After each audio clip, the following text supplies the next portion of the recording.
नमस्कार साथियों, NMF news देख रहे हैं आप। आपके साथ मैं हूं अनुपम प्रसून। याद है ना आपको ऑपरेशन सिंदूर? ऑपरेशन सिंदूर के दरमियान भारत ने कैसे पाकिस्तान के एयरबेसेस के चीथड़े उड़ा दिए थे। लेकिन उसके बाद पाकिस्तान ने क्या किया? पाकिस्तान ने भारत के ऊपर ड्रोन अटैक शुरू कर दिए। और जानते हैं ये ड्रोन कौन उड़ा रहा था?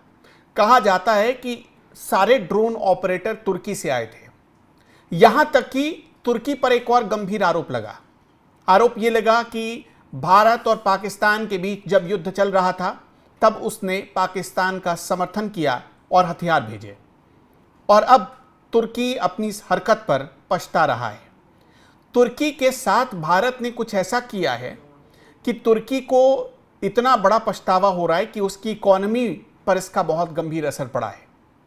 सिर्फ तुर्की नहीं, अजरबैजान एक छोटा सा मुल्क, लेकिन वो भी पाकिस्तान और पाकिस्तान के आतंकियों के साथ खड़ा था। अजरबैजान भी भारत के खिलाफ नैरेटिव चलाने वाले देशों में से एक था। भारत ने पहचान की, और भारत ने सिर्फ पहचान ही नहीं की बल्कि अजरबैजान की भी अर्थव्यवस्था की कमर तोड़ दी है। तुर्की और अजरबैजान, इन दो देशों की अर्थव्यवस्था में सबसे बड़ा योगदान किसका होता है? पर्यटन का होता है, टूरिस्ट का होता है। और टूरिस्ट कौन जाता है सबसे ज्यादा? भारत के लोग। भारत के लोगों ने पिछले 3-4 महीनों में तुर्की और अजरबैजान में इतने अपने बुकिंग कैंसिल किए हैं, जिससे तुर्की की होटल मतलब अर्थव्यवस्था जो होती है, जो उसकी इकोनॉमी में एक बड़ा योगदान देता है, जो तुर्की का टूरिज्म होता है, अजरबैजान का जो टूरिज्म होता है, वो चरमरा गया है। आपको हम आगे कुछ बताएं उससे पहले ग्राफिक्स के जरिए कुछ दिखाना चाहते हैं, बताना चाहते हैं, तो आपको वो समझाते हैं। ऑपरेशन सिंदूर के दौरान अजरबैजान और तुर्की ने भारत के खिलाफ काम किया, और नतीजा कि अब इसका खामियाजा इन दोनों देशों को भुगतना पड़ रहा है। तुर्की ने अपने ड्रोन ऑपरेटर्स भेजे, भारत के विरुद्ध गलत नक्शे दिखाए तुर्की और अजरबैजान ने, और सिर्फ नक्शा ही नहीं दिखाया बल्कि पाकिस्तान का सपोर्ट करते हुए यह नक्शा जारी किया। इनका इरादा साफ हुआ। तुर्की ने अपने ड्रोन ऑपरेटर्स पाकिस्तान में भेजे, जो भारत के खिलाफ ड्रोन हमले को अंजाम दे रहे थे। आपने देखा कि जैसे ही शाम होता था वैसे ही ड्रोन अटैक शुरू हो जाते थे जम्मू कश्मीर और जो बॉर्डर के इलाके थे। और इसी हरकत के बाद भारतीयों ने तुर्की और अजरबैजान के उत्पादों, पर्यटन और एजुकेशन का विरोध करना शुरू कर दिया। यह भारत की एक बड़ी जीत थी। हॉलीडे और ट्रैवलिंग पोर्टल पर तुर्की और अजरबैजान की बुकिंग में 60% तक की गिरावट आ गई है। मतलब जो पिछले साल जो बुकिंग होती थी और इस साल जो बुकिंग हो रही है उसमें 60% तक गिरावट आ गई। कैसे गिरावट आई? तुर्की में भारतीय पर्यटकों की संख्या मई 2025 में 31,659 से घटकर जुलाई में सिर्फ 16,244 रह गई है, आधी।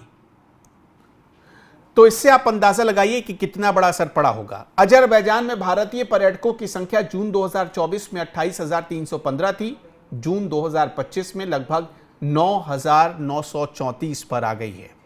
भारत के लोगों के विरोध के चलते अजरबैजान को $317 मिलियन का संभावित नुकसान हुआ। यह तुर्की और अजरबैजान को दोनों को खामियाजा भुगतना पड़ रहा है। अब सोचिए, पीक सीजन चल रहा है टूरिज्म का जब तुर्की में, तब उसको $321 मिलियन का नुकसान भारत पहुंचा चुका है। भारत के पर्यटक पहुंचा चुके हैं। कई ट्रैवल एजेंसियां और एयरलाइंस तुर्की और अजरबैजान के ऑपरेटरों से अपने संबंध तोड़ रही है। वो नहीं चाहती कि हम जाएं।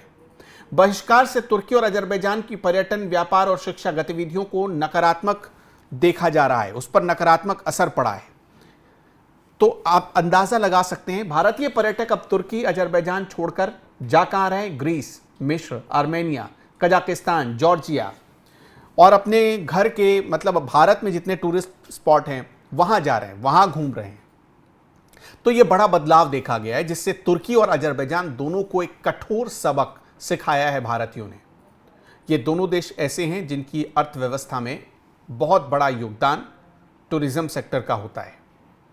और जो मैंने आपको बताया कि पिछले साल जिस अजरबैजान में करीब 29,000 भारतीय पर्यटक गए, इस साल सिर्फ 9,000 वो आंकड़ा रह गया।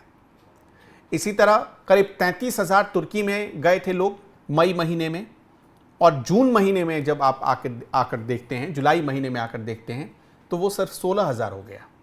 तो इससे पता चलता है कि तुर्की में तो 50% तक की गिरावट आ गई, अजरबैजान में उससे भी ज़्यादा गिरावट आ गई है। दोनों देश पछता रहे, दोनों देशों को अब पता चल रहा है कि भारत की ताकत क्या है। इससे पहले ये कोई पहली दफ़ा नहीं है कि भारत के लोगों ने अपनी ताकत, अपने परचेज पावर, अपने पैसों की ताकत का एहसास कराया है दुनिया को। इससे पहले जब हमारे संबंध चीन के साथ बिगड़े, चीन ने भारत को आंख दिखाने की कोशिश की, हमने चीनी सामानों का बॉयकॉट किया, चीनी एप्लीकेशंस का बॉयकॉट किया, तब चीन पर भी इसका गंभीर असर पड़ा था। बांग्लादेश की आज हालत क्या है ये दुनिया से छिपी नहीं है। बांग्लादेश को हम जो सपोर्ट दे रहे थे, हम अपने पोर्ट का इस्तेमाल करने देते थे, एयरपोर्ट का इस्तेमाल करने देते थे, सड़क मार्ग का इस्तेमाल करने देते थे, जो उसको ट्रांसशिपमेंट सुविधा देते थे, उन सारी सुविधाओं पर रोक लगा दी। बांग्लादेश को जो भारत से बिजली जाती थी, हमने वो रोक दी।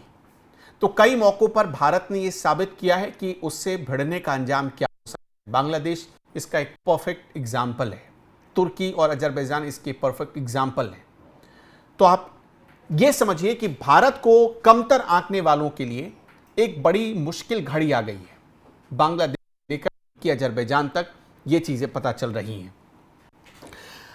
अब देखिए, मोटे तौर पर आपको बताते हैं कि समर सीजन में तुर्की में जब पर्यटन में गिरावट आती है, टूरिस्ट के नंबर्स में गिरावट आती है, एविएशन सेक्टर में गिरावट आती है, तो इससे बहुत ज़्यादा असर पड़ता है, क्योंकि ये वो पीक सीजन होता है जब लोग जाते हैं।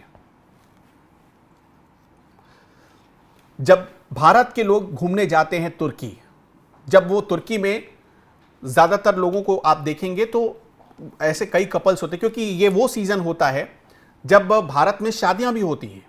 तो इस हिसाब से लोग तुर्की या इंटरनेशनल डेस्टिनेशन पर जब जाते हैं तो ख़ास तौर पर वो तुर्की या अजरबैजान को चुनते हैं। लेकिन यहाँ पर मामला उलट गया है। ऑपरेशन सिंदूर के बाद तुर्की ने जिस हिसाब से पाकिस्तान की मदद की, अजरबैजान ने जिस हिसाब से पाकिस्तान की मदद की, ये उसका खामियाजा उनको भुगतना पड़ रहा है। दर्शकों, आपका इस पर क्या मानना है? आप क्या सोचते हैं? क्या भारत के लोगों ने सही किया? और जो लोग जा रहे हैं अब भी तुर्की अजरबैजान, उनको आप कोई मैसेज देना चाहते हैं? कमेंट करके ज़रूर बताइएगा। इस वीडियो में इतना ही। नमस्कार।